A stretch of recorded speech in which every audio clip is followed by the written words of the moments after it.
brothers, my sisters, the main aim of this entire month of Ramadan is to seek the forgiveness and to achieve it after all, which will then bring about closeness to the Almighty.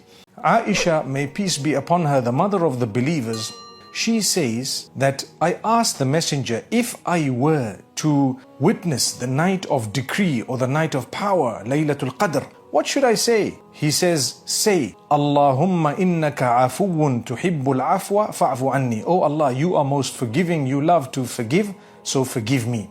That hadith, that narration and that supplication show that what we're supposed to be achieving is the forgiveness of Allah Almighty.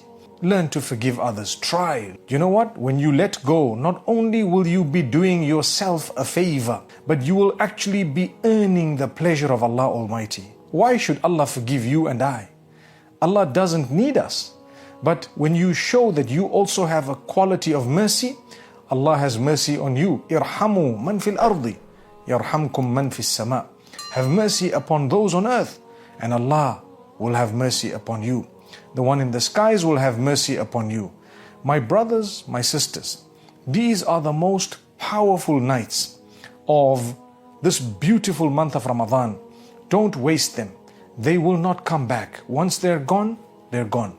Try to say the dua and the supplication throughout the night, or at least some portion of the night, or at least while you're doing your suhoor. Because when you're doing your suhoor, we have many factors that we need to look at. One is, it's the last third of the night, which itself is already auspicious. It's the time of tahajjud. It's the time when Allah Almighty is calling, is there anyone who's asking so that I can give? And this happens every single day. If it is in Ramadan and it's in the last 10 nights of Ramadan and it is one of the odd nights, chances are very, very high that Allah will forgive you. Once Allah forgives you, all the other supplications would come in. So the first thing you ask Allah, oh Allah, be pleased with me, forgive me. Forgive my shortcomings. I'm a human being. I make mistakes. I have made mistakes. I sin and I have sinned. But I will not do it again. And I'm going to try my best to be the best possible person that I can. So when all this happens, you would achieve the pleasure of Allah Almighty. But if you are not going to feel the importance of these nights, and if the issue or the matter of Laylatul Qadr does not interest you, then you have a lot to work on.